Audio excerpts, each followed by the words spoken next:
మహిమగల తండ్రి, కృప కలిగిన దేవ, నీ విలువైన కృప చేత తండ్రి ఒక ప్రత్యేకమైన దినాన్ని మాకు ఏర్పాటు చేసి నీ ప్రేమని బిడ్డలుగా సమకూర్చి ఇటు రీతిగా మాతో మాట్లాడుతున్న విధానం బట్టి మీకు స్తోత్రములు అయ్యా.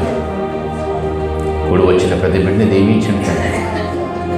ఎందరికో లేని గొప్ప భాగ్యాన్ని నీ ప్రేమని బిడ్డలుగా మమ్మల్ని ప్రతిదినము ప్రత్యేకపరుస్తూ మీ మాటల ద్వారా ఆయుధపరుస్తున్నారు తండ్రి. మీకు స్తోత్రములు అయ్యా. ఏమిచ్చి మీరు నాణ్యని తీసుకోగలం తండ్రి. దేవా, నీ బిడ్డలుగా దీనులుగా అభాగ్యులుగా తండ్రి నీ ముందు నిల్చున్నాను తండ్రి. ప్రతి బిడ్డని దర్శించండి అయ్యా. మరి ముఖ్యంగా మీ ఆత్మీయ దీవులను అనగా మీ జీవాహారంతో తండ్రి వాళ్ళని పోషించండి తండ్రి. చెబుతున్న ప్రతి మాటని అర్థం చేసుకునే శక్తిని ప్రతి బిడ్డకి అనుగ్రహించండి. వివేకాన్ని అనుగ్రహించండి తండ్రి. చెబుతున్న నాయకును కూడా తండ్రి మీరుండి సహాయం చేయండి.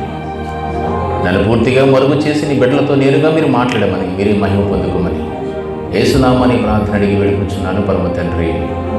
ఆమేన్. దేవుని పిల్లారా, జాగ్రత్తగా విందాం. ముందుగా చాలా విలువైన సంగతులు మనం విన్నాం. ప్రారంభ విశ్వాస భక్తుల యొక్క జీవితం ఏ రకంగా ఉంటుందన్న విషయాన్ని, అలాగే మన విశ్వాసంలో ఎదుగుదలలో మన ప్రతి దినము మన ఆయుష్ ఎలా పెరుగుతుందో, మనం ఎలా పరిణితి చెందుతున్నామో అలా విశ్వాసంలో కూడా పరిణితి చెందే రీతిలో మన వాక్యాన్ని ఆలోచించాలి. ఎప్పుడూ ఒకే లెవెల్లో ఉండిపోకూడదు. సహోదరుడు అదే చెప్పారు. అప్డేట్ అవ్వాలి. మన నిత్యావసర జీవితంలో ప్రతి దినంలో కూడా మనం అప్డేట్ అవుతున్నాం, కానీ బైబిల్ గ్రంథంలో అప్డేటేషన్ ఉండట్లేదు. నిజంగా మనం మోకరించి ప్రార్థన చేస్తూ ప్రార్థనాపూర్వకంగా దేవుని అడగగలిగితే బైబిల్లో నుండి ఎన్నో విలువైన సంగతులు మనకి గోచరిస్తాయండి. దేవుడు తెలియజేస్తాడు. ఇది వరకు తెలియని సంగతులతో నీతో నేను మాట్లాడుతానట్లేండి. అలాగనని చెప్పి ప్రార్థన చేసి ప్రార్థనలోనూ యేసు ప్రభు గారు నాతో మాట్లాడని చెప్పేసి ఆయనతో మాట్లాడడానికి ట్రై చేస్తూ ఉంటారు. ఆయనతో పాటు ఆయన మాట్లాడేసాడు ఆల్రెడీ ఇక్కడ గ్రంథంలో. దాన్ని చదువు, దాన్ని ధ్యానించు. అందులో విలువైన సంగతులు మనకి తెలియపరుస్తాడు దేవుడు. ఇది ఒక పట్టణంలో చదివేసిన అంటే అర్థమైపోయేటువంటి కథల పుస్తకం కాదండి ఇది. అవునా కదా? ఒక వచనాన్ని ఒకసారి చదివితే ఒక అర్థం వస్తుంది, మరొకసారి చదివితే మరొక అర్థం వస్తుంది. అలాగే 2 సార్లు అయిపోయిందంటే కుదరదు. నీ జీవితాంతకాలము చదువుతున్న జరిగిన అందులో అమూల్యమైన విలువైన సంగతులు ఒక ఖనిజ సంపదలాగా అలా వస్తూనే ఉంటుంది. అది బైబిల్లో గొప్పతనం. ఈ భూమి ఉన్న గ్రంథాలకి దేనికి లేనిటువంటి అంత గొప్ప విలువైన స్థితి ఈ బైబిల్ గ్రంథానికి ఉందండి. మనందరూ పట్టుకున్నటువంటి పరిశుద్ధ గ్రంథానికి, దేవుని పిల్ల అంత విలువైన గ్రంథం. ఎందుకంటే ఈ మధ్యకాలంలో ఇప్పుడు చదివిన మాట, ఇప్పుడు లేఖనంలో వినిపించిన మాట ఎన్నో సంవత్సరాలుగా మనం విన్నాం, ఎన్నో సంవత్సరాలుగా మనం ధ్యానం చేస్తాం. కానీ మీరు అందరూ కూడా ఆ విషయంలో దాని వెనకున్న బ్యాక్గ్రౌండ్ స్థితిగతులు మీరు జాగ్రత్తగా గమనించగలిగితే ఎవరితో మాట్లాడుతున్నారు ఇక్కడ చెప్పండి? యేసు ప్రభు వారు చెప్పండి. నీళ్లు పట్టుకుని వస్తున్నటువంటి ఆలోచిస్తున్నారేంటి? ఎవరితో మాట్లాడుతున్నారండి? సమరయ స్త్రీతో మాట్లాడుతున్నాడు. సమరయ స్త్రీతో యేసుక్రీస్తు వారు మరలా ఆలోచిస్తే మెట్ట మధ్యాహ్నం వేళ మాట్లాడుతున్నాడు. అవునా? ఇది వరకు మనం విన్నాం. చూడండి, అంటే ఎలా ఉంటుందంటే బైబిల్లో చదువుతున్న కొద్ది కనీస సంపదలో ఎలా వస్తుంది జ్ఞానం అనే విషయం జాగ్రత్తగా గమనించగలిగితే, సమర స్త్రీతో మాట్లాడుతున్నాడు, మెట్ట మధ్యాహ్నం మాట్లాడుతున్నాడు. సమర స్త్రీ అనగానే మనకి ఒక ఐడెంటిటీ మనకుంది. ఏమైనా ఐడెంటిటీ ఏంటమ్మా? చెప్పాలి గట్టిగా. వస్తుంది సౌండ్ వచ్చింది ఎక్కడి నుంచి? పాపము చేయబడిన స్త్రీ అనగా వేశ్య స్త్రీ, వ్యభిచారి స్త్రీ. ఎందుకని అంటాం అలాగని? ఎందుకని మనకి ఐడెంటిటీ ఎలా వచ్చింది చెప్పండి? ఆమె మాటల ద్వారా మనకు తెలిసింది. ఏం చెప్పింది ఆమె మాటల ద్వారా? ఎలాగమ్మా చెప్పాలి గట్టిగా, భయపడకండి, చెప్పచ్చు. ఎంతమ్మా కరెక్ట్? అది చెప్పండి. 5 భర్తలు ఉన్నారు, తర్వాత అంటే 6వ వాడు కూడా ఉన్నాడు. కాబట్టి వేశ్య స్త్రీ అనుకుంటున్నాం. అలాగే చాలించు మనకి తెలిసినంత మట్టుకి దైవజనుల సమూహం అంతా కూడా ఇలాగే బోధించారు కదా, అవునా కదండి? చెప్పండి మీరందరూ. అది కాబట్టి జాగ్రత్తగా గమనించండి. ఆ సందర్భంలో ఆ జరుగుతున్న విషయం ఏంటి, యేసుక్రీస్తు వారు మిట్ట మధ్యాహ్న వేళ ఆ స్త్రీతో మాట్లాడుతున్న విధానం ఏంటి, ఇవే మనం కూడా ఆలోచించిన అలాగే. కానీ చాలా విలువైన సంగతులు దానిలో దాగున్నాయండి. చాలా అపురూపమైన సంగతులు దాగున్నాయి. నిజంగా ఈ మధ్యన దాని గురించి ఆలోచించినప్పుడు, ఒక పెద్ద అయిన దాని గురించి మాట్లాడుతున్నప్పుడు నిజమే కదా, ఇలా ఎందుకు ఆలోచించామని చెప్పి ఒక్కసారి మనసులో ఒక గిల్ట్ ఫీలింగ్ కూడా వచ్చింది. దేవుని పిల్లారా, నిజమేనండి. బైబిల్ జ్ఞానానికి అంతే లేదండి, అలా పుడుతూనే ఉంటుంది. అందుకే మనం మోకరించి ప్రార్థన చేస్తూ ఆత్మపూర్వకంగా దేవుని అడుగుతున్నప్పుడు ఆయన విలువైన సంగతులు మనకు తెలుస్తూ ఉంటాయండి, ఉంటాయి.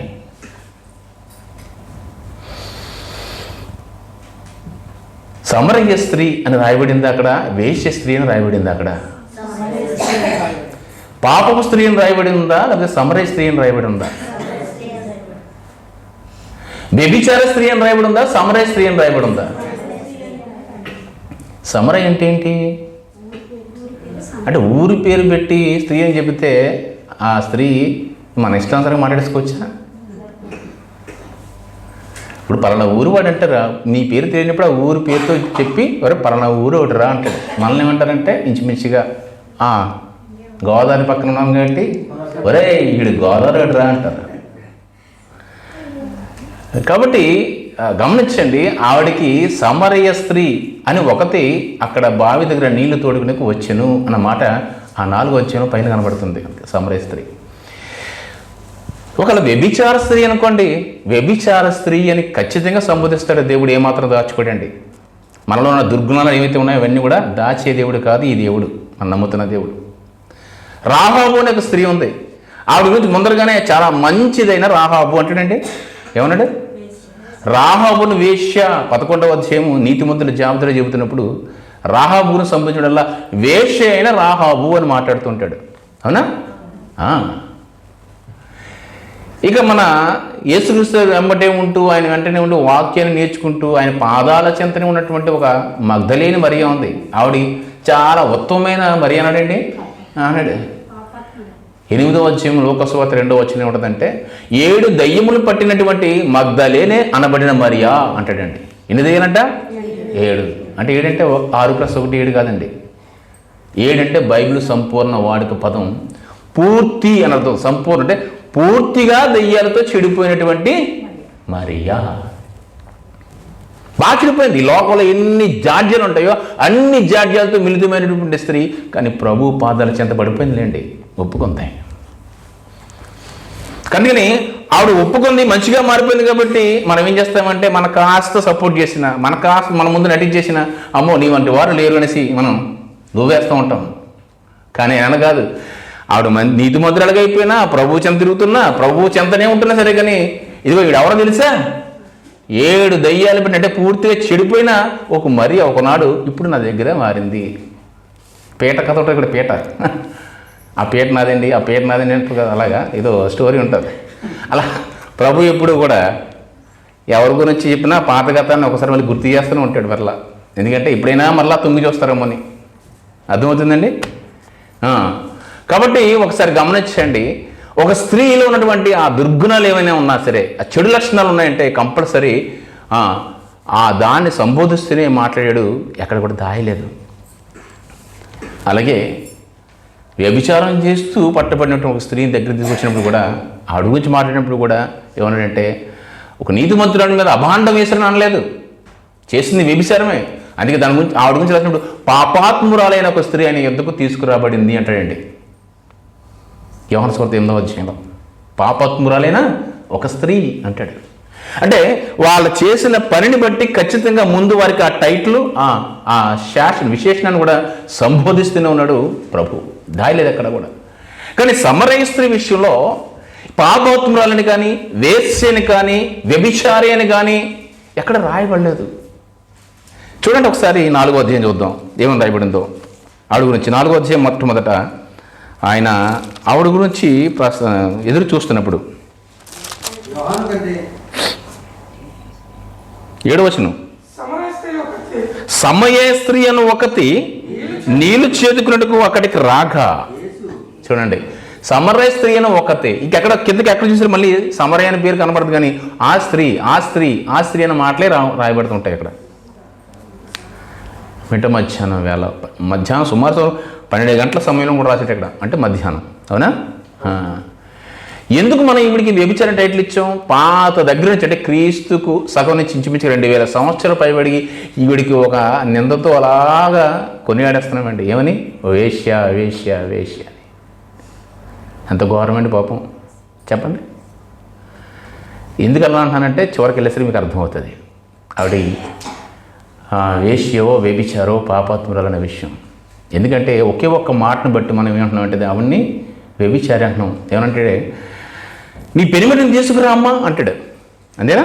అనగానే అంటది, అయ్యో నాకు పెనిమిటి ఎక్కడున్నాడయ్యా అనగానే, అలా ఎందుకంటావమ్మా, నీకు 5 పెనిమిట్లు ఉంటుంది, ఇప్పుడున్నవాడు కూడా నీ పెనిమిటి కాదు. ఈ మాట పట్టుకుని ఓకదప్పుడు ప్రసంగాలు మనం అందరూ కూడా చేస్తాం, ఈవెన్ నాతో సహా. మార్చుకోవాలి, కొన్ని విషయాలు మనం తెలుసుకున్నప్పుడు మార్చుకోవాలి. గమనించండి, ఒకవేళ పాపాత్మురాలైనటువంటి స్త్రీయే, వ్యభిచారైనటువంటి స్త్రీయే, లేకపోతే ఈ చెడ్డ గుణాలు ఉన్నటువంటి చెడిపోయినటువంటి స్త్రీ అవ్వచ్చు, వేశ్య అవ్వచ్చు, వాళ్ళ దగ్గరకు వచ్చినప్పుడు ప్రభు ఒకవేళ తారసపడితే వాళ్ళతో ఏం మాట్లాడేవాడు? లేఖనాలు తీయండి, లేఖనాల్లో ఏముందో తీయి, ఆ లేఖనాలు వివరించు, లేకపోతే మీరు బలి నైవేద్యాలు ఎలా ఇస్తావు అని అడిగివాడా? పాపాత్మలు వచ్చినప్పుడు ఏమనివాడు? ఆ వ్యభిచారంలో పట్టబడిన స్త్రీ వచ్చినప్పుడు ఏమన్నాడంటే, అమ్మ రాయి ఎవరైనా నీ మీద వేశారా అడుగుతాడా? అడిగితే లేదు ప్రభువా అంటది. సరే, నేను కూడా నిన్ను రాయి వేయినమ్మా నీ మీద, వెళ్ళి ఇక మీదట పాపము చేయకుండా బ్రతుకమ్మా అన్నాడు. ఏమన్నాడు? పాపం చేసే స్త్రీ కాబట్టి పాపము చేయకుండా బ్రతుకు అన్నాడు. దయ్యాలతో చెడిపోయిన స్త్రీ కాబట్టి ఆ దయ్యాల బారి నుంచి విడిపించుకొని పరిశుద్ధంగా బ్రతుకున్నాడు మగ్ధలేని మరియతో. అందుకే పాదాల చెంత ఉండిపోయాడు ఆవిడ. ఎందుకంటే ఈ దయ్యాల బారి నుంచి నాకు తప్పించేది దాని వాక్యమే అని చెప్పి వాక్యం ఎక్కడుంటే అక్కడ ఉండిపోయేది ఆవిడ. అంటే పరిశుద్ధంగా బ్రతుకొని పాపాత్ములైన వారి కోసం చెబుతున్నాడు. ఇక వేశ్యల ఆహాపు కూడా దేవుడి గురించి ఎప్పుడైతే వాక్యం ఉన్నదో, ఆ సువార్త విన్నదో, ఆ సువార్త మీద గుండెలు అవిసిపోయి ఇక బతికితే ఆయన గురించే బ్రతకాలని చెప్పి అవకాశం వచ్చినప్పుడు అది విడవకుండా ఆయన సన్నిధానికి వచ్చింది. రాహాబు అనే వేశ్య పరిశుద్ధంగా మార్చబడి దేవుని నీతిమంతుల లిస్టులో నీతిమంతులుగా చేర్చబడింది. ఇలా వాళ్ళకు ఉన్నటువంటి చెడ్డగుణం ఏవైతే ఉన్నా వారికి చెప్పేది ఏంటంటే ఆ పని చెయ్యకొని చెప్తాడు. కానీ ఈ సమరయ స్త్రీతో మాట్లాడుతుంది ఏ పాపం గురించి కూడా మాట్లాడట్లేదు తెలుసండి. పాపం గురించి మాట్లాడా? నువ్వు నీచురాలవి, నికృష్టురాలవి, ఇదిగో నువ్వు మనసు మార్చుకుని నీ హృదయం మార్చుకుంటున్నాడా? ఇజ్రాయేలు ఏకైక ఆయువు పట్టినటువంటి ఆరాధన స్థలం గురించి, ఆరాధన గురించి ఏంటంటే ఆయన స్తుతి గురించి, మహిమ గురించి, ఎలా మహిమపరచాలో, ఎలా స్తుతించాలో, ఎలా ఆరాధించాలో, ఆరాధన గురించి ముఖ్యమైన మూలోపదేశాన్ని తనతో డిస్కస్ చేస్తాడంటే ఈవిడ ఎవరు? దేవుని పిల్లరా, అదే అడుగుతున్నాడు అక్కడ. ఆవిడ ఏమంటుంది తెలుసా? మయ్యా ఈ నీళ్ళు చాలా లోతుగా ఉంటాయి, ఇది చేదుకునేకి దక్కదే, నీ వల్ల కాదే అని చెబుతున్నప్పుడు అంటది, మరి నువ్వు నాకు నీళ్ళు అంటాడు. అంటే నువ్వు యూదుడివి, మేము సమరయులము, ఒకరికి సాంగత్యం లేదు కదా. ఎంత జ్ఞానం చూడండి ఆవిడికి, ఎంత నిష్ఠగా ఉంటుందో చూడండి. అంటే తనకి చెడిపోయిన, అంటే వాళ్ళని విసిరివేసిన, అంటే తృణీకరించబడిన జనాంగంగా తనకు గుర్తుంది. కాబట్టి యూదులంటే పరిశుద్ధంగా ఉండే వాళ్ళు, వారితో మనం టచ్ చేయకూడదని తనకు లేనటువంటి దాన్ని కూడా తను ఎంత నిష్ఠగా ఫాలో అవుతుంది చూడండి, ఎంత భయభక్తులు కలిగి ఉన్న దాన్ని మాట్లాడుతుంది చూడండి. ఒకసారి తన భాష సంభాషణ మీరు గమనించండి. చెడిపోయిన స్త్రీ అయితే అవకాశం దొరికింది కదా అనేసి ఎగలాటాడతారు, అవునా కదా? సాంగత్యం చేయరు కదా అనగానే అంటాడు, అమ్మా నేను నీకు నీళ్ళు అడుగుతున్నది ఎవరో అనే విషయం నీకు తెలిస్తే అప్పుడు కానీ ఈ నీళ్ళు ఏ కొంత గొప్ప అనేది నీకు అర్థమవుతుందమ్మా. దేవుని వరము అనేటువంటి నీకు ఆ విషయం తెలిస్తే, చదవండి అన్నమాట అక్కడ. అందుకు యేసు 10వ వచనం, అందుకు యేసు దేవుని వరమును నాకు దాహమునకు ఇమ్మని నిన్ను అడుగుచున్నవాడు ఎవడో అది నీకు తెలిసి ఉంటే, ఎరిగి ఉంటే నువ్వు ఆయనను అడుగుదువు, ఆయన నీకు జీవజలమునిచ్చిన ఆవితో చెప్పును. అంటే ఏంటి పాపాత్మురాలైన స్త్రీకి ఒకవేళ వ్యభిచారైన స్త్రీ అనుకుంటే, లేదంటే దుర్మార్గురాలైన స్త్రీ అయితే, వేశ్య స్త్రీ అయితే జీవజలాల గురించి ఎందుకు మాట్లాడతాడు ఆవిడతో? నీ పాపాన్ని విడిచిపెట్టు అంటాడండి, అదేనా? నీ పాపాన్ని కడిగేసుకో అన్నాడు. వ్యభిచార స్త్రీతో మాట్లాడిన సంభాషణ అంతా కూడా అలాగే ఉంటుంది, మీరు చదవండి. కానీ ఈవిడితో మాట్లాడుతున్నప్పుడు అంటున్నాడు, అయ్యా ఈవిడ చూడండి ఏం మాట్లాడుతుందో. ఎప్పుడైతే నీకు 5 పెనిమిట్లు ఉన్నారో ఇప్పటికీ ఉన్నవాడు కూడా నీవు పెనిమిటి కాదన్న మాట చూడండి ఒకసారి. ఎక్కడిది? 16 వచనం చదువుదాం. యేసు, నీవు వెళ్ళి నీ పెనిమిటిని తీసుకుని రమ్మని ఇక్కడికి రమ్మని ఆమెతో చెప్పాను. ఆ స్త్రీ నాకు పెనిమిటి లేడనగా యేసు ఆమెతో, నాకు పెనిమిటి లేవని నువ్వు ఎలా చెప్పితివమ్మా?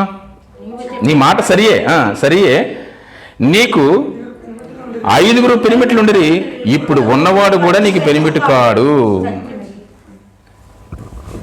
అనగానే ఏముందండి ఆవిడ? సత్యమే చెప్పితివి. నిజంగా వ్యభిచారనుకోండి, తేడా తిరుగుతుంది అనుకోండి, ఏమంటుంది తెలుసా? నువ్వు చెప్తావు నా గురించి అంటారు. ఉన్నమాట అంటే ఉలికి ఎక్కువ అంటారు కదా, తెలుసా? అనకూడదు, కోపాలు వచ్చేస్తాయి ఉన్నమాట అంటేనే. కాదే చెప్పండి. మంచి వాళ్ళతో కొంచెం స్వీకరిస్తారేమో తెప్పించి, కానీ నిజంగా అలాంటి చెడ్డ గుణం ఉంటే మాత్రం రయ్యం లేచి పారిపోయింది బిందెట్టుకొని. నువ్వెవడో నాకు చెప్పేదని పోయింది, అంతేనా? కానీ సత్యమే చెప్పితివి. తన మాటలో కానీ, తన సంభాషణలో, తన వాక్చాతుర్యంలో కానీ చాలా ఎంతో స్పష్టమైన స్వచ్ఛత కనబడుతుంది చూడండి. పేరు మాత్రం సమరయ్య అని పేరు ఉందో తప్పించి, కానీ ఆవిడ చెడిపోయిన స్త్రీ మాత్రం కాదండి. కాదు దేవుని పిల్లరా. ఎలా అన్నారంటే అక్కడ తర్వాత డిస్కషన్ చూస్తే మీరు, అయ్యా నువ్వు సత్యము చెప్పిదివి, నువ్వు వెంటనే తను కనుగొన్నది ఏంటంటే నువ్వు ప్రవక్తవి, అంటే దేవుని సేవకుడివి నాయన, దేవుని యాజకుడివి, దేవుని ప్రవక్తవి, దేవుని సువార్థికుడు అన్నట్టుగా వెంటనే బోర్ల పడిపోయింది. ఎందుకంటే ప్రవక్తలు చేసేసేవారండి పాత నిబంధనల ప్రవక్తలందరూ కూడా. ప్రవక్తలు ఎక్కువగా వ్యభిచారం మీదే విరుచుపడిపోయేవారు పాత నిబంధనలు చూడండి. యాజకులను, దేవుని సేవకులు, న్యాయాధిపతులు, రాజులు పరిపరుస్తున్న కాలంలో ప్రవక్తలు మధ్యలో ఎందుకు వచ్చారు? అసలు ప్రవక్తలకు ఛాన్సే లేదు. ప్రవక్తలు ఎందుకు పుట్టించారంటే వీళ్ళందరూ చెడిపోయారు. యాజకులు, రాజులు, న్యాయాధిపతులు, సేవకులు అందరూ కూడా చెడిపోయిన దానిలో పశువులు కాసేవాడిని మట్టి పీసుకుని కూడా లేపేసి, రా లేగు వాళ్ళకి బుద్ధి వచ్చేలాగా నీతో మాట్లాడేస్తానని చెప్పేసి ప్రవక్తలతో చెరిగేసేవాడు ఎవరు? దేవుడు. మరీ ఎక్కువగా వ్యభిచారం మీద పట్టుకునేవారు వాళ్ళు ప్రవక్తలు పాత నిబంధనలో. ఓషియా ప్రవక్త పుట్టింది అలాగే. ఆ వ్యభిచారం అంటే తెలుసామని, ఏ వ్యభిచారం అంటే భర్తను విడిచి మరొక భర్త వైపు వెళ్ళిపోవడం కాదు. ఆత్మీయమైన అర్థం మీరు జాగ్రత్తగా గమనించండి. ఏంటంటే దేవుణ్ణి విడిచిపెట్టి విగ్రహారాధనకి వెళ్ళిపోయి వాటిని వ్యభిచారంతో పోల్చాడు దేవుడు. దేవుని పిల్లరా, వెంటనే ఈ మాట చెప్పగానే తను చేస్తున్నది ఏదో తనకు అర్థమైపోయింది. తను ఏం చేస్తుందో తనకు అర్థమైపోయింది. ఆ అర్థమైపోయిన దానిని గమనించినటువంటి ఈయన నిజముగా ఇతను ఎవరు? దేవుని ప్రవక్త, సత్యమే చెబుతున్నావు, నువ్వు సత్యవంతుడు అయ్యా. అయితే వెంటనే ఐడియా వచ్చిన వెంటనే తన మాట ఏంటంటే, అయితే మేము చేస్తున్న విగ్రహారాధన నువ్వు అడుగుతావు కదా, అదే కదా అడుగుతావు అని, ఇదిగో మా పితరులు, మా ప్రవక్తలు ఈ పర్వతం మీద ఆరాధించారు, కానీ నువ్వనేది అంటే నువ్వు యూదుడు కాబట్టి, యూదులందరికీ యెరూషలేము ఆరాధన స్థలం కాబట్టి ఆరాధన స్థలము యెరూషలేములో ఉందని నువ్వు చెప్తావు కదూ అంటుందండి. అర్థమవుతున్నమాట. మా పితరులు అంటే మా వాళ్ళు, మా సమరయులందరూ కూడా ఎక్కడ ఆరాధించారట? ఈ పర్వతం మీద. అక్కడ 2 పర్వతాలు ఉంటాయండి. బేతేలు పర్వతం ఆ పక్కన సమరయ ప్రాంతానికి ఆనుకుని, ఇటుపక్క ఏంటంటే యెరూషలేం ప్రాంతం. అక్కడి నుంచి నడుచుకొచ్చాడు యేసుక్రీస్తు. మధ్యస్థంలో ఉన్నటువంటి ఈ బావి దగ్గర, యాకోబు బావి, బేతేలు యాకోబు పెట్టినటువంటి ఆరాధన స్థలం. అక్కడ బేతేలు ఏం వెలిసిందంటే ఉన్నత స్థలంలో, ఆ పర్వత స్థలం మీద విగ్రహారాధన గుళ్ళు వెలిసిపోయాను అక్కడ. అర్థమవుతుందా? ఇటు ఆరాధన స్థలం యెరూషలేము లోయలో, యెరూషలేము కొండ మీద, సియోను కొండ మీదేమో సువర్ణ దేవాలయం కట్టబడి ఉంది. ఆవిడ అంటుంది వెంటనే, నువ్వు ప్రవక్తను అర్థమైంది, మేము చేస్తున్న దాన్ని కనిపెట్టేస్తావు, కాబట్టి నేను సత్యమే చెబుతున్నావు, నీ నిజంగా నాకు 5 భర్తలు ఉన్నారు, ఇప్పుడు ఉన్నవాడు కూడా నా భర్త కాదు, ఇది సత్యమే నైనా. అయితే నువ్వేం చెప్తావంటే ఆరాధన స్థలము మా పితరులు ఇక్కడ ఆరాధిస్తున్నారు, ఇది కాదు అని చెప్తావు, యెరూషలేములో ఉందని చెప్తావు కదా అని అడుగుతుందండి. దేవుని పిల్లారా, ఏంటిది అర్థం చేసుకోండి. 5 భర్తలు ఉన్న 6వ వాడు కూడా ఉన్నవాడు భర్త కాదంటే ఆ భర్తలు ఎవరంటే దేవుడు కానీ దేవుళ్ళు, ఏమండి, ఆత్మ కాని విగ్రహాలు. ఎవరు వీళ్ళ సమరయులు? ఒకసారి గమనించండి. సమరయులు అనగా ఇజ్రాయేల్ జాతి వారే. సొలొమోను కొడుకున రెహబాము తర్వాత రాజ్యం 2 రకాలుగా చీలిపోయింది. 10 గోత్రాల వారు ఎక్కడికి ఇజ్రాయెల్ దేశంగా బేతేలును ఆధారం చేసుకుని బేతేలు ప్రాంతంలో ఏం చేశారంటే వాళ్ళు అక్కడ సెటిల్ అయిపోయారు. 2 గోత్రాల వాళ్ళు కూడా ఎక్కడ సెటిల్ అయ్యారు? యెరూషలేం ప్రాంతంలో సెటిల్ అయ్యారు. వీరికొక ఆరాధన స్థలం, వాళ్ళు కూడా ఆరాధన స్థలం. అయితే రమారమి క్రీస్తుకు పూర్వం ఇంచుమించు 722-750 సంవత్సరాల కాలంలో ఇజ్రాయేల్ అందరూ కూడా అష్షూరు దేశానికి, అష్షూరు రాజు వీళ్ళని చెరగా పట్టుకెళ్ళిపోయాడు. అష్షూరులో చెరగా పట్టుకెళ్ళిపోయినప్పుడు ఈ ఇజ్రాయేల్ 10 మంది గోత్రాలని, ఇజ్రాయేల్ జనాంగాలందరూ కూడా ఆ అష్షూరు చెరగా పట్టుకెళ్ళిపోయిన తర్వాత కాలక్రమేణలో ఏమైందంటే మరలా కొంతకాలానికి, క్రీస్తు కాలానికి, అంటే క్రీస్తు వచ్చిన కాలానికి ఈ కాలానికి మరలా చెర నుంచి విడవబడి కోరేషు అనేటువంటి ఒక రాజు ఏండి పారసీకపు రాజు విడుదలలో మరలా వీళ్ళందరూ కూడా మరలా యెరూషలేం చేరుకుంటారు. అలా ఆ మిశ్రిత జనంలో అష్షూరులతో కలిసిపోయినటువంటి మిశ్రిత జనంగా మారిపోయిన ఇజ్రాయేలీలు మరలా ఆ సమరయ ప్రాంతానికి వచ్చి సెటిల్ అవుతారు. అయితే సెటిల్ అయ్యారు. కానీ ఈ అష్షూరు చెరలోకి వెళ్ళిపోయినటువంటి వీళ్ళందరూ కూడా అష్షూరులు అనగా అన్యులు అలవారు. ఎవరండి? అన్యులు. వారితో కలిసినప్పుడు వారితో వీరు సహవాసం చేయబడి వారు వీరైపోతారనేటువంటి సామెత ఉంది కదా మనకి. అలా వాళ్ళ విగ్రహాలను తీసుకొచ్చి వీళ్ళ దేవుని ఆరాధనలోనూ యెహోవా ఆరాధన కలిపేసుకున్నారట. అలా మిశ్రిత జనంగా ఉన్నందుకు క్రీస్తు కాలంలో కూడా వీళ్ళని దగ్గరికి చేర్చుకోలేదు ఎవరో? యూదులు. మేము ఇజ్రాయేలుమే కదా, మేము కూడా ఆ యాకోబు సంతానమే కదా నాయన, మేము కూడా యెరూషలేములోకి ఆరాధన వస్తారంటే కాదు, ఎంత మాత్రమూ కుదరదు. ఎందుకంటే మేము యూదులు, శాస్త్రులు, పరిసయ్యులు, ధర్మశాస్త్ర ఉపదేశకులు ప్రత్యేకమైన నిష్ఠ వేసుకుని మీతో మాకు సాంగత్యం లేదని చెప్పి మనం ప్రత్యేకంగానే ఉంచారండి క్రీస్తు కాలంలో కూడా. అదే మాట చెప్తున్నాండి, యూదులు సమరయులు మాతో మీరు సాంగత్యం చేయరు కదా. సమరయులు అనగా ఆ రోజున ఉన్నటువంటి పట్టణం అంటే షోమ్రోన్. పాత నిబంధన ఏంటిది? షోమ్రోను. ఏంటి పరిస్థితి? వీళ్ళకి మిశ్రితం ఎలా అయిపోయారంటే వీళ్ళు ఏం చేయాలంటే భార్యలు ఎవరంటే అన్యుల భార్యల్ని అన్య స్త్రీలు వీళ్ళు భార్యలుగా తీసుకున్నారు. చేసుకోవడం వల్ల వాళ్ళ ఆచారాలు వీళ్ళ ఆచారాలు వాళ్ళు మిశ్రితం అయిపోయింది. మిశ్రిత జనంగా సమరయులనగా అంటరాని వారిగా పక్కన పెట్టేశారు ఈ యూదా ప్రజలు. మేమే ఇజ్రాయేల్ అనుకోండి, మేమే యోధావారమే నిజమైన ఇజ్రాయేల్, మీరందరూ కూడా దేవునికి ఇష్టం కానిగా సమరయులుగా ఉండిపోయారని చెప్పేసి ఆ మాత్రం గ్యాప్ మెయింటైన్ చేసేవారు. ఏం జరిగింది? ఈ సమరయులు అష్షూరు చెరగిలిపోయినప్పుడు అక్కడి నుంచి కొని తెచ్చుకున్నటువంటి ఆ విగ్రహాలు ఏంటి అని చూడగలిగితే చూడండి ఒకసారి. చాలా విలువైన సంగతులు అండి. 2వ రాజుల గ్రంథము 17వ అధ్యాయము 23వ మాట. అష్షూరు చెరలోకి వెళ్ళిపోయినప్పుడు వాళ్ళు జరిగిన సందర్భాన్ని చూద్దాం ఒకసారి, జాగ్రత్త వినాలి. 2వ రాజుల రాసిన 2వ రాజుల గ్రంథము 17వ అధ్యాయము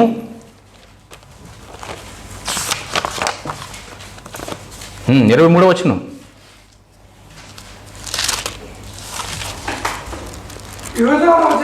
యూదా రాజైన ఎన్నో 17 23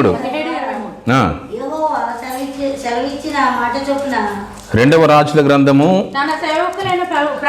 తన సేవకులైన ప్రవక్తల ద్వారా యెహోవా సెలవిచ్చిన మాట చొప్పున ఆయన ఇజ్రాయేలు వారు తన సముఖంలో నుంచి వెళ్ళగొట్టెను. ఆ హేతువు చేత వారు తమ స్వదేశంలో నుంచి అష్షూరు దేశంలోనికి చెరగొనుపోబడిరి. నేటి వరకు వారు అచ్చటనే ఉన్నారు. ఇంచుమించుగా ఈ రాజుల గ్రంథం రాసింది ఎజ్రా గారి కాలం అంటారు. ఎజ్రా గారి కాలంలో రాసినాడు కాబట్టి నేటి వరకు అంటే అనగానే క్రీస్తు పూర్వం వీళ్ళు ఇంచుమించుగా 720 30 సంవత్సరాల కాలంలో వీళ్ళు ఎక్కడికి వెళ్ళిపోయారంట?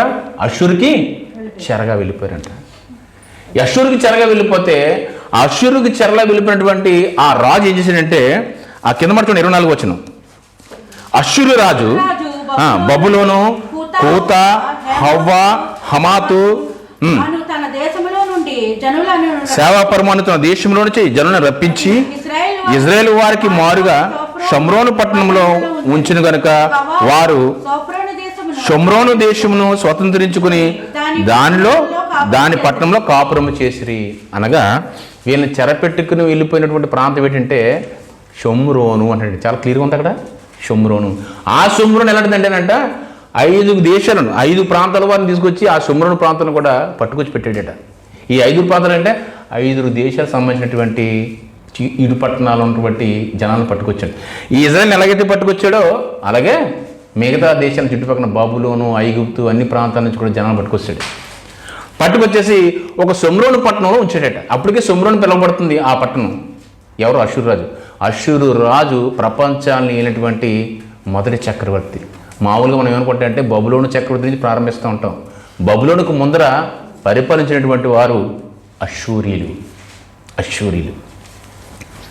నినివే పట్టణం గురించి తెలుసు కదండి. నినివే పట్టణం అష్షూరుకి క్యాపిటల్. అది అవుతుందండి. కాబట్టి ఈ అష్షూరు రాజు ఏం చేశాడంటే అనేక ప్రాంతాలను పట్టుకొచ్చి ఆ షమ్రోను పట్టణంలో పెట్టాడు. అదే పట్టణంలో ఈ ఇజ్రాయెల్ జాతిని కూడా పట్టుకొచ్చి ఏంటంటే అక్కడ పెట్టేసాడట. పెట్టేస్తే ఏమైందంటే తెలుసు కదా ఏం జరుగుతుందో. 5 రకాల మనుషులు, 5 రకాల మనుషుల్లో మనం వింత రకాలుగా మారిపోయారంటే ఇజ్రాయేలీలు.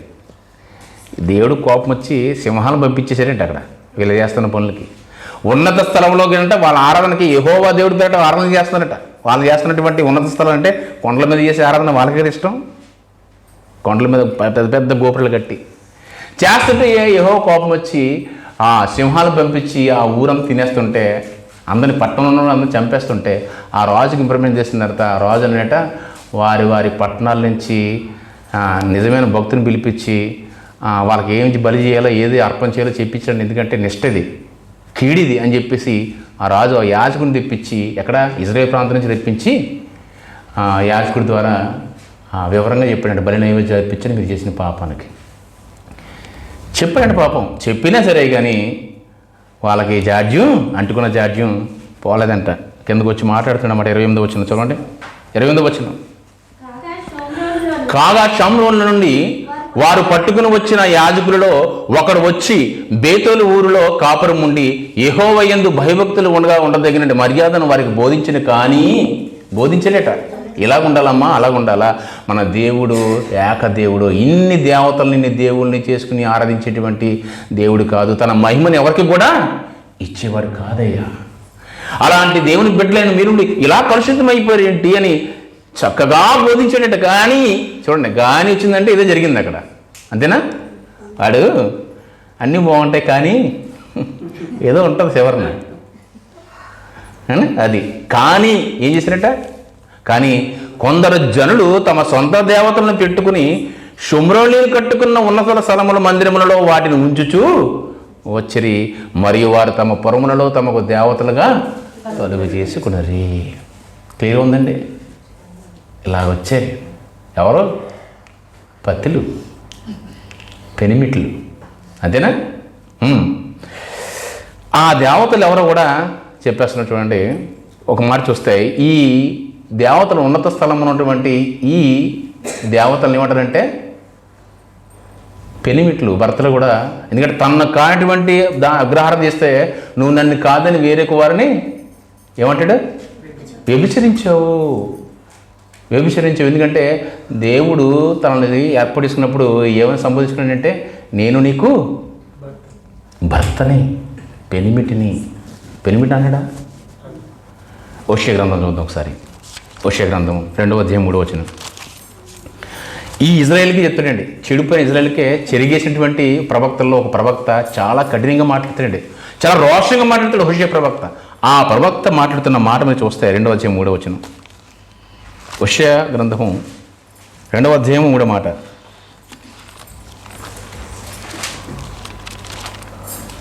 చదవాలి ఫాస్ట్గా.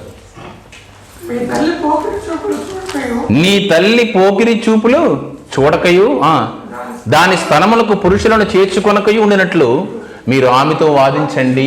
ఇజ్రాయేల్తో మాట్లాడుతున్న మాట్లాడండి, ఇజ్రాయేల్ జనాంగంతో మాట్లాడుతున్నా. హోషేయ పశువులు కాచుకునే కాపరండి. హోషేయ అంటేనే పశువులు కాచుకునేవాడు. నేనేం తెలుసు, నా దగ్గర పాండిత్యం ఉందని నేనేం వెళ్తానంటే, నోనో నువ్వు నా బిడ్డవు, వెళ్ళు చెప్పు, నీ పక్షాన నేనున్నాను, ఎవడైనా నేను చూసుకుంటాను, వెళ్ళానండి చెప్పు చెప్పన్నదనగా వెళ్ళి చెప్పి చరిగేస్తున్నాడు. ఇదిగో నీ తల్లి పోకిరి చూపు చూడకయు దాని స్తనములకు పురుషులను చేర్చుకొనకయు ఉండినట్లు మీరు ఆమెతో వాదించడి.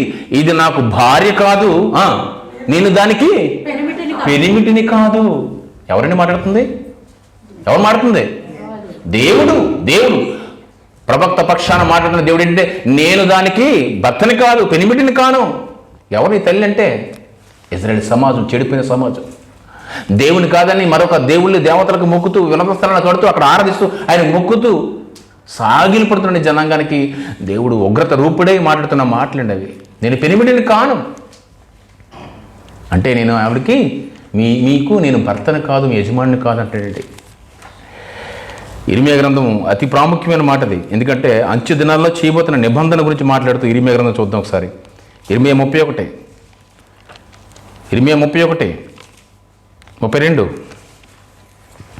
ఇర్మియా 31 అధ్యాయం 32 వచనం చదవండి.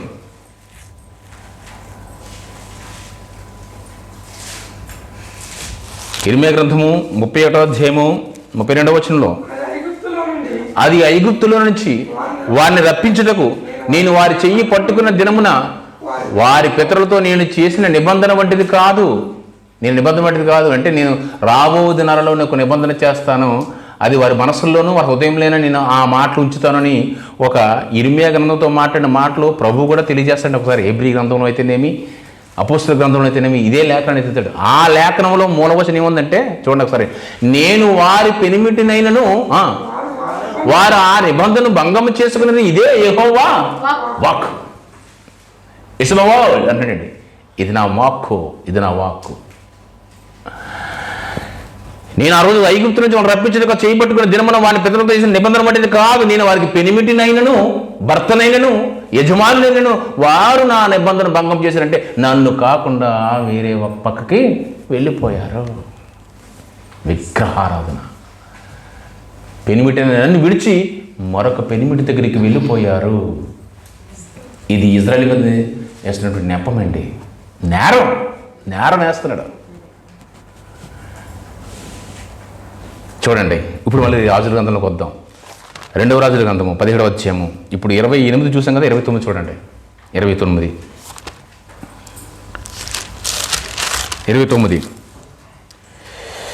వారు ఉన్నత స్థలమున దేవతను కలుగు చేసుకుంటని 28వ వచనంలో మనం చూసాం కదా చివరి మాట. ఆ తర్వాత చేసుకున్నటువంటి ఆ దేవతలు ఎవరో, ఆ భర్తలు ఎవరో చూద్దాం ఒకసారి. బబులోను వారు చెప్పండి. 29 30 వచ్చిన 29లో మనం వాళ్ళ ఉన్నత స్థలంలో దేవుల్ని దేవతల్ని ఆరాధించు వచ్చరి అని చెప్పిస్తుంది కదా. అప్పుడు 30 వచ్చిన చదువుదాం. బబులోను వారు మొట్టమొదటి దేవతలను బబులోను వారు ఏంటట సుక్కోత్పనవుతూ అని అనండి. సుక్కోత్పనేతు అనే దేవతను మొట్టమొదటి దేవత ఒకటి. తర్వాత కూతవారు నెర్గను దేవతను రెండో దేవత. ఓకే. హమాతు వారు అషీమా దేవత. ఓకే. 3. అవ్వీలు నిబజ్ఞు దేవతను తర్తాకు దేవతను అంటే 2 దేవతలు వచ్చాయి. 5 4 5. ఓకేనా? ఎవరమ్మా? అవ్వీలట వాళ్ళు. అవ్వీలేనా? అవ్వీలు వాళ్ళిద్దరు 2 దేవతలు, జంట దేవతలు అన్నమాట. అవ్వీలు ఎవరంట? జంట దేవతలు అనేటువంటి జంట దేవతలు అనేటువంటి నిబజ్ఞును తరాకుని దేవతనట. ఎవరు వారంట? ఎవరు అనేవారు దేవతను పట్టుకోండి. ఎవరు అనేది ఒక దేవత, 6వ దేవత. ఎన్ని దేవతలు వచ్చాయండి అక్కడికి? 6. ఎవరు అనే దేవతను తర్వాత పెట్టుకున్నారు.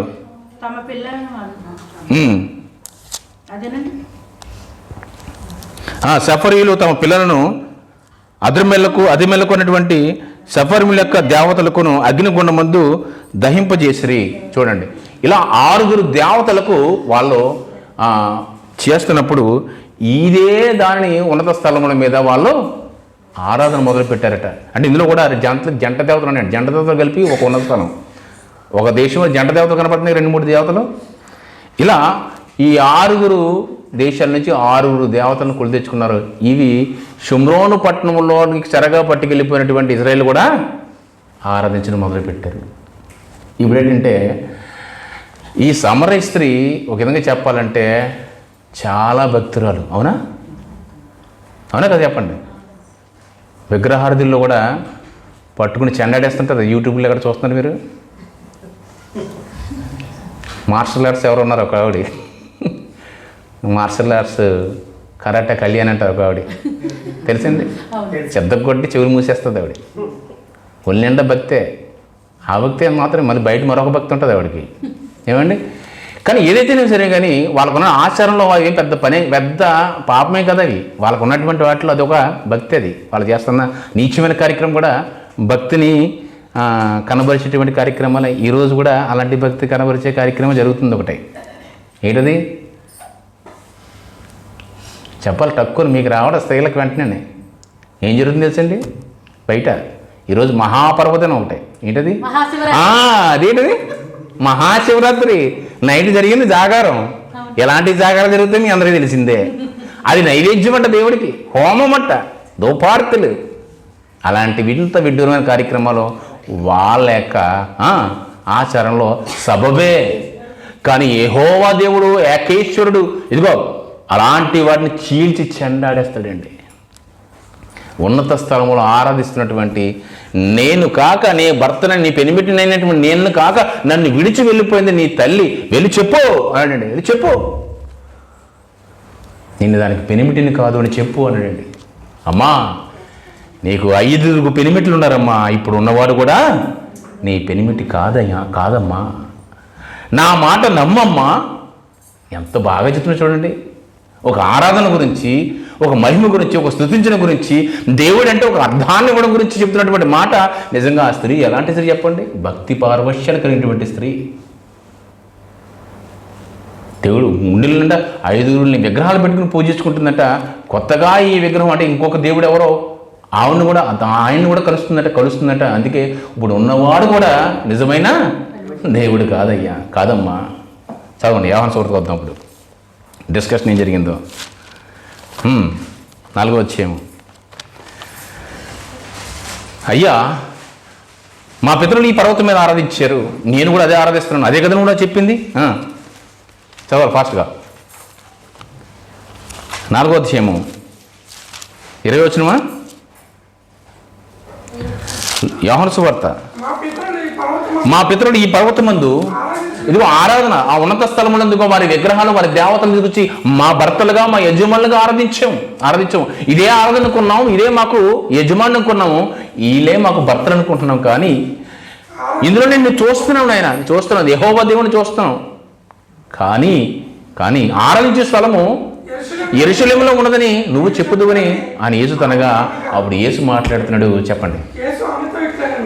యేసు ఆమె తిట్లేను, అమ్మా ఒక కాలం రాబోతుంది, ఆ కాలం ముందు ఇది నువ్వు చూపిస్తున్న ఆ పర్వతం మీద ఉన్నటువంటి ఆ 6 దేవతలు చూడండి, ఆ 6 పెనిమిట్లు, వారు నిజమైన దేవుళ్ళు కాదు.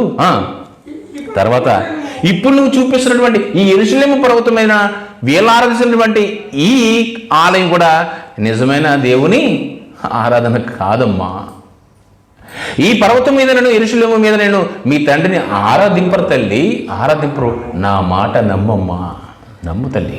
తర్వాత మీరు మీకు తెలియని దాన్ని ఆరాధించేవారు, మేము మాకు తెలిసిన దాన్ని ఆరాధించేవారు. రక్షణ యూదుల్లో నుంచి వస్తున్న మాట నిజము, ఆ రక్షణ నా ద్వారానే వస్తుంది. యథార్థముగా ఆరాధించేవారు ఆత్మతోనూ సత్యముతోనూ ఆరాధించాలని కాలం వచ్చినది. ఇప్పుడు అది వచ్చి ఉన్నది, అది నా ద్వారా జరుగుతుంది.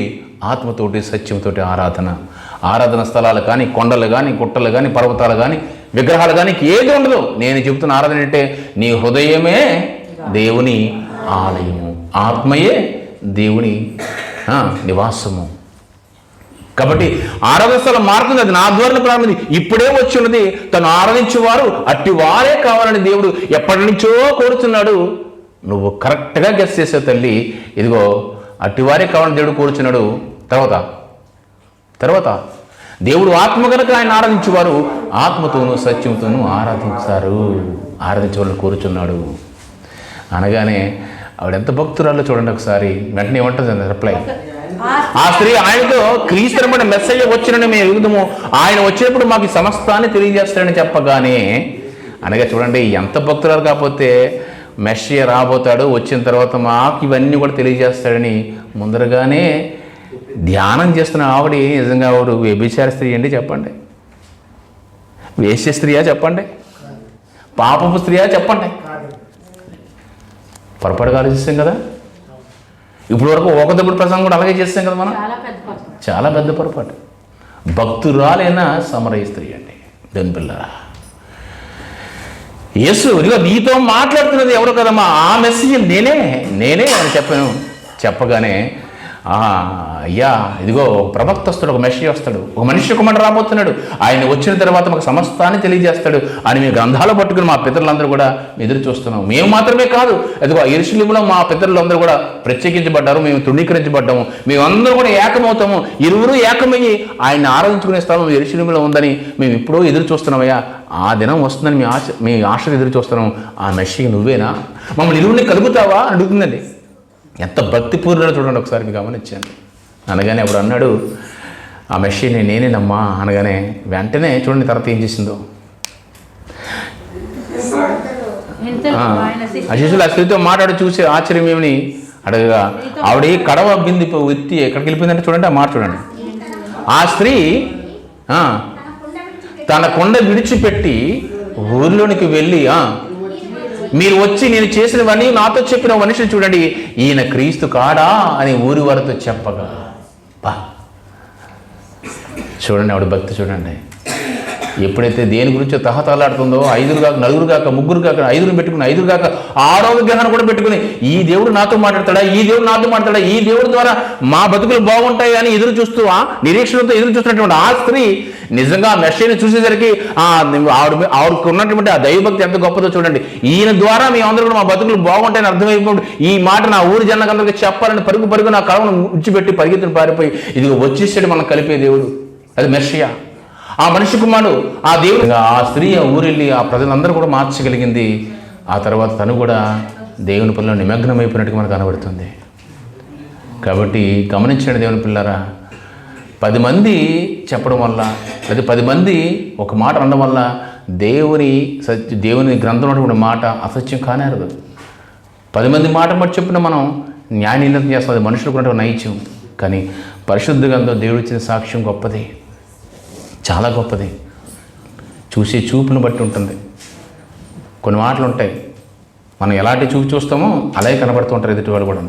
మళ్ళీ ఎలాంటి దౌర్భాగ్య లక్షణాలు ఉన్నాయో, మళ్ళీ ఎలాంటి చెడ్డ లక్షణాలు ఉన్నాయో, ఆ చెడ్డ లక్షణాలతో మనకి ఎదుటి మనుషులు అయ్యే చూస్తూ ఉంటాయి, అయ్యే కనబడుతూ ఉంటాయి. కానీ ఎదుటి వాళ్ళు మంచిని మనం చూడలేం. పచ్చ కామర్లోడి కంట లోకమంతా పచ్చగానే ఉంటుంది అంటే మరి పచ్చిగా ఉంటుందని చెప్పట్లేదమ్మా.